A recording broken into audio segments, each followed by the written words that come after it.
नमस्कार, स्वागत है आप सभी का मेरे चैनल रिप्रेजेंटिंग इंडिया में। मैं हूं आपके साथ आत्रेय विश्वास रॉय।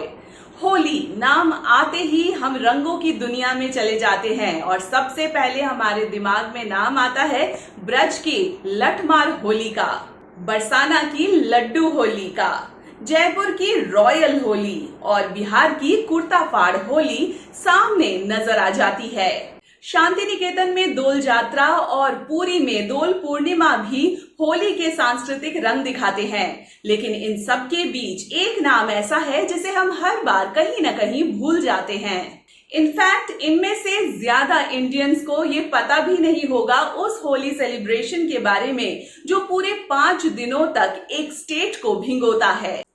रंगों से, संस्कृति से, खेल से, डांस से और अपने अल्हड़पन से होली का ये रंग देखने चलिए मणिपुर।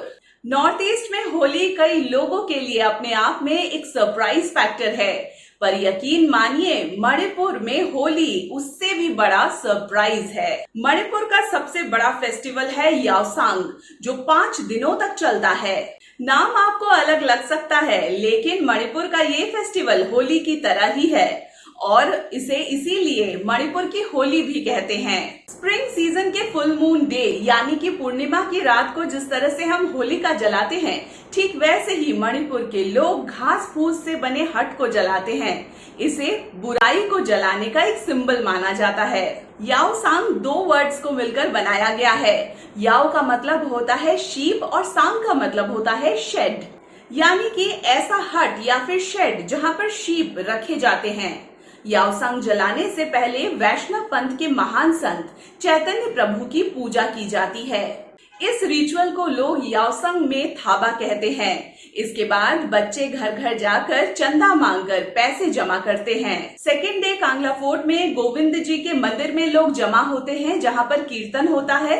इसके बाद 2 दिनों तक नाका थेंग की रस्म अदा की जाती है। इसमें लड़के लड़कियां अपने दोस्तों और रिश्तेदारों के घर पर जाते हैं और पैसा इकट्ठा करते हैं। इस पैसे का इस्तेमाल इस पूरे फेस्टिव सीजन को मनाने के लिए किया जाता है। 4th और 5th डे होता है कलरफुल सेलिब्रेशन। रंग और गुलाल लगाकर लोग एक दूसरे के साथ होली के रंग में रंग जाते हैं। बच्चे, जवान या फिर बूढ़े, रंग सबको भिगो देता है। मणिपुर के मेटी कम्युनिटी और हिंदू धर्म के इस होली त्योहार की सबसे बड़ी अट्रैक्शन होती है थबल चोंगबा। इसका मतलब होता है डांस इन द मूनलाइट। शाम ढलने के साथ ही बड़े मैदानों और इम्फाल के साथ साथ दूसरे गांव और शहरों से लड़के लड़कियां दूर दराज से आते हैं और सभी एक साथ इकट्ठा होकर हाथ पकड़कर रात भर नाचते गाते बजाते हैं। कहते हैं कि पुराने टाइम में मेटी कम्युनिटी में पेरेंट्स कंजर्वेटिव होते थे, जिस कारण घर की लड़कियों को किसी अजनबी लड़के से मिलने की मनाही थी। पर थबल चोंगबा साल का एक लौता ऐसा मौका होता है जब लड़के लड़कियों के मिलने और डांस करने पर रोक नहीं होता। ये एक ऐसा सेलिब्रेशन है जो कई सालों से चला रहा है। पहले ये डांस सिर्फ ढोल की बीट्स पर होता था, लेकिन आजकल एक से बढ़कर एक इंस्ट्रूमेंट्स लोगों की थिरकन बढ़ाते हैं। लेकिन मणिपुर में इतना बड़ा सेलिब्रेशन स्पोर्ट्स के बिना अधूरा है। इसीलिए याओसांग सिर्फ होली नहीं बल्कि स्पोर्ट्स इवेंट का एक बहाना भी है। इस सेलिब्रेशन में ही एक स्पोर्ट्स मीट ऑर्गेनाइज किया जाता है, जिसकी शुरुआत फर्स्ट डे हट जलाने के बाद शुरू की जाती है। कहते हैं कि इन 5 दिनों के सेलिब्रेशन को सिर्फ मस्ती वाला टाइम नहीं बनाकर उसका भी एक कंस्ट्रक्टिव यूटिलाइजेशन के लिए याओसांग स्पोर्ट्स मीट का आयोजन मणिपुर के हर कोने में होने लगा।